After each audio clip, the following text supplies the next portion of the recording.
Hi hello ரீசெண்டாக டிஎன்பிஎஸ்சிலேருந்து call for பண்ணியிருக்கக்கூடிய மோட்டார் வெஹிக்கிள் இன்ஸ்பெக்டர். ஸோ நம்ம வந்து பிரேக் இன்ஸ்பெக்டர் அப்படின்னு சொல்லுவோம். இந்த ஜாபுக்கு பிஎஸ்டிஎம் சர்டிஃபிகேட் நம்ம எங்கே வாங்குறது ப்ரோ? அதாவது தமிழ் வழியில் படித்த சர்டிஃபிகேட் நம்ம எங்கே வாங்குறது? இதுதான் பார்த்தீங்கன்னா நிறைய பேர் கேட்டிருக்கீங்க. இதை பற்றி தான் நம்ம எக்ஸ்ப்ளனேஷனாக இந்த வீடியோவில் பார்க்க போகிறோம். என்ன அப்படின்னா, நிறைய பேர் தமிழ் மீடியத்தில் வந்து நீங்கள் வந்து எக்ஸாம் எழுதியிருப்பீங்க. ஸோ டிப்ளமோ படித்த எல்லாருமே பார்த்தீங்கன்னா மேக்ஸிமம் தமிழ் மீடியத்தில் தான் நம்ம வந்து எக்ஸாம் எழுதியிருப்போம். அந்த மாதிரி எக்ஸாம் எழுதினவங்களுக்கு நிறைய டவுட் இருக்குது. நான் வந்து தமிழ் மீடியம் சர்டிஃபிகேட்டில் நான் அப்ளை பண்ண முடியுமா அப்படிங்கிற மாதிரி. ஸோ என்ன அப்படின்னா, ஃபஸ்ட்டு தமிழ் மீடியம் சர்டிஃபிகேட் நம்ம பார்க்குறதுக்கு முன்னாடி இந்த நோட்டிஃபிகேஷனில் தமிழ் மீடியத்துக்கு எவ்வளோ வேக்கன்சிஸ் கொடுத்துருக்காங்க அதை வந்து நம்ம ஃபஸ்ட்டு பார்க்கணும்.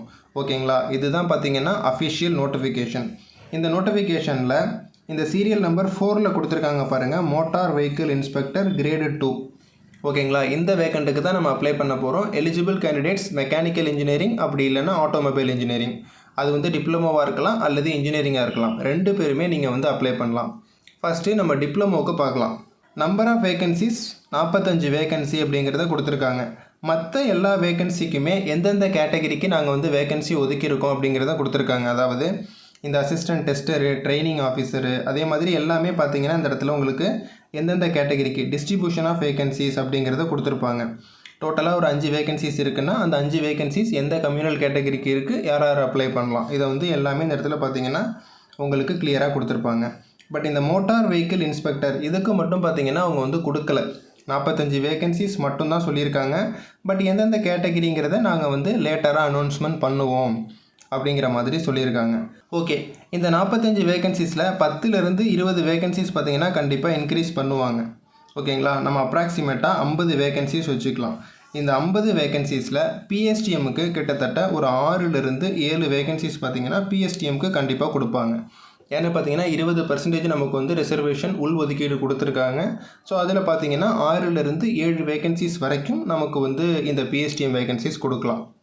ஓகே, இப்போ இதில் வந்து டிப்ளமோ கேண்டிடேட்ஸ் நிறைய பேர் என்ன சொல்கிறீங்க அப்படின்னா, நான் வந்து தமிழ் மீடியத்தில் தான் எக்ஸாம் எழுதினேன், நான் வந்து தமிழ் மீடியம் சர்டிஃபிகேட் அப்ளை பண்ண முடியுமா? இதுதான் பார்த்தீங்கன்னா நிறைய பேர் கேட்டிருக்கீங்க. ஸோ ஃபஸ்ட்டு நம்ம இந்த பிஎஸ்டிஎம்க்கான டெஃபனேஷன் அப்படிங்கிறத நம்ம வந்து பார்க்கணும். ஒரு வேக்கன்சிக்கு நம்ம அப்ளை பண்ணுறோம் அப்படின்னா அவங்க பிஎஸ்டிஎம் சர்டிஃபிகேட்டுக்கான அந்த டெஃபனேஷன் இந்த இடத்துல கொடுத்துருக்காங்க. இந்த நோட்டிஃபிகேஷன்லேயே வந்து நீங்கள் வந்து பிஎஸ்டிஎம் யார் யார் எலிஜிபிள் அப்படிங்கிறத கொடுத்துருக்காங்க. எக்ஸாம்பிளுக்கு இப்போ வந்து நீங்கள் வந்து குரூப் 4 எக்ஸாமுக்கு அப்ளை பண்ணுறீங்க அப்படின்னா அதோட குவாலிஃபிகேஷன் நமக்கு வந்து 10th தான். ஓகேங்களா? வேறு எந்த குவாலிஃபிகேஷனுமே கிடையாது. 10வது படிச்சிருந்தால் நம்ம இந்த குரூப் 4 எக்ஸாமை எழுதலாம்.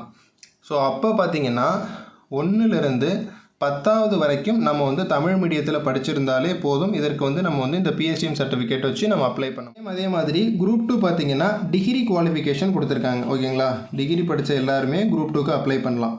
அப்போ நம்மளுடைய குவாலிஃபிகேஷன் எப்படி இருக்கணும் அப்படின்னா 10th நம்ம தமிழில் படிச்சிருக்கணும், ப்ளஸ் 12th நம்ம தமிழில் படிச்சிருக்கணும், தென் பார்த்தோன்னா டிகிரி வந்து நம்ம வந்து தமிழில் படிச்சிருக்கணும்.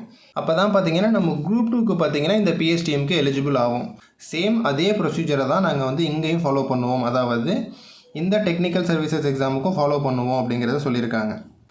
ஓகே, இதற்கான குவாலிஃபிகேஷனாக அவங்க என்ன சொல்லியிருக்காங்க அப்படின்னா, நம்ம வந்து டிப்ளமோ தமிழ் மீடியத்தில் படிச்சிருக்கணும். அதாவது ஃபஸ்ட்டு ஸ்டாண்டர்ட்லேருந்து 1வதுலேருந்து 10வது வரைக்கும் நம்ம வந்து தமிழில் படிச்சிருக்கணும். தென் பார்த்தோன்னா டிப்ளமோ நம்ம வந்து தமிழில் படிச்சிருக்கணும் அப்படிங்கிறத சொல்லியிருக்காங்க. இதில் தான் நிறைய பேர் நீங்கள் வந்து டவுட்டு சொல்லியிருக்கீங்க. என்ன அப்படின்னா, நான் வந்து டிப்ளமோ தமிழ் மீடியத்தில் எழுதியிருக்கிறேன் ப்ரோ அப்படின்னு. இந்த மாதிரி தமிழ் மீடியத்தில் எக்ஸாம் எழுதுகிறவங்க எல்லாருமே நம்ம வந்து இந்த பிஎஸ்டிஎம்க்கு எலிஜிபிள் கிடையாது. நம்ம தமிழ்நாட்டில் சில குறிப்பிட்ட காலேஜஸில் மட்டும்தான் பார்த்தீங்கன்னா தமிழ் வழியில் டிப்ளமோ அப்படிங்கிறது இருக்குது. ஓகேங்களா? நான் எக்ஸாம்பிளுக்கு உங்களுக்கு சில காலேஜஸ் நான் உங்களுக்கு டிஸ்பிளே பண்ணுறேன். ஸோ சில காலேஜஸ் நான் உங்களுக்கு டிஸ்பிளே பண்ணுறேன். இது பார்த்திங்கன்னா கவர்மெண்ட் பாலிடெக்னிக் காலேஜ் திருச்சியில் இருக்கிறது, அதாவது துவக்குடியில் இருக்கிற காலேஜ். இதில் வந்து தமிழ் மீடியத்தில் நமக்கு வந்து இன்ஜினியரிங் கோர்சஸ் இருக்குது. என்ன அப்படின்னு பார்த்தோன்னா, நான் உங்களுக்கு ஸ்க்ரால் பண்ணி காமிக்கிறேன். ஸோ சிவில் இன்ஜினியரிங் பார்த்திங்கன்னா தமிழ் மீடியத்தில் இருக்குது. அதே மாதிரி மெக்கானிக்கல் இன்ஜினியரிங் தமிழ் மீடியத்தில் இருக்குது.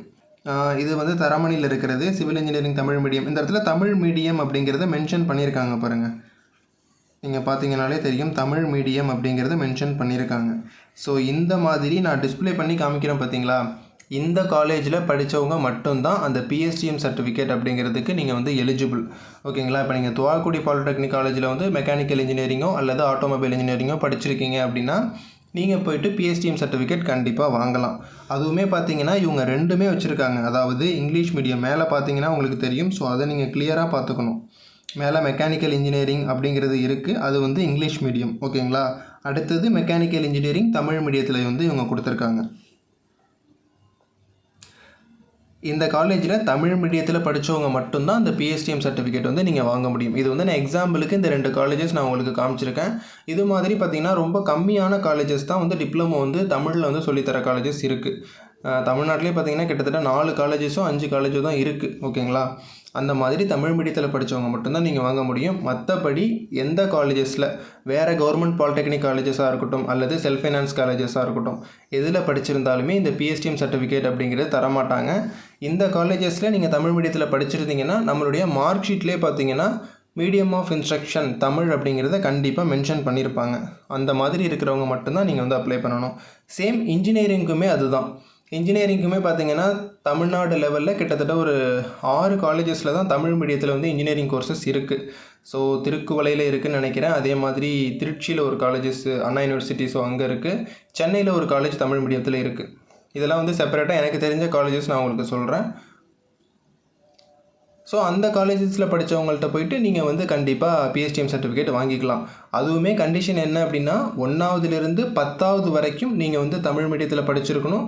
தென் பார்த்தீங்கன்னா டிப்ளமோவோ அல்லது இன்ஜினியரிங்கோ நீங்கள் தமிழ் மீடியத்தில் படிச்சிருந்தா வாங்கிக்கலாம். நிறைய பேருக்கு இன்னொரு டவுட் இருக்கும், நான் வந்து பிஎஸ்டிஎம்னு சொல்லி அப்ளை பண்ணிட்டேன் ப்ரோ, நான் வந்து வேறு காலேஜில் படித்தேன், நான் வந்து அப்ளை பண்ணியிருக்கேன் அப்படின்னா, ஸோ இப்போவே போயிட்டு உங்களுடைய அப்ளிகேஷனை நீங்கள் வந்து கரெக்ஷன் பண்ணிக்கலாம். ஏன்னா கரெக்ஷன் பீரியட் ஆல்சோ உங்களுக்கு அவைலபிள் தான். நம்ம வந்து ஃப்ரீயாக தான் கரெக்ஷன் பண்ணிக்க போகிறோம். அதனால் இப்போவே வந்து நீங்கள் வந்து கரெக்ஷன் பண்ணிக்கோங்க. எல்லாருக்கும் தமிழ் மீடியம் சர்டிஃபிகேட் அப்படிங்கிறது கண்டிப்பாக தரமாட்டாங்க. நான் சொன்ன அந்த காலேஜஸில் மட்டும் படிச்சிருந்தீங்கன்னா நீங்கள் போய்ட்டு பிஎஸ்டிஎம் சர்டிஃபிகேட் வாங்கி நீங்கள் அப்ளை பண்ணலாம். ஸோ அப்ளை பண்ணுறதுக்கான லாஸ்ட் டேட் பார்த்தீங்கன்னா 11ஆம் தேதி வரையும் தான் கொடுத்துருக்காங்க.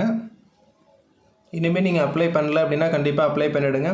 எனிவே உங்கள் ஃப்ரெண்ட்ஸ் யாராவது இந்த பிஎஸ்டிஎம் சர்டிஃபிகேட்டுக்கு டவுட் இருந்ததுன்னா அவங்களுக்கு இந்த வீடியோவை நீங்கள் ஃபார்வர்ட் பண்ணுங்கள். தேங்க்ஸ் ஃபார் வாட்சிங்.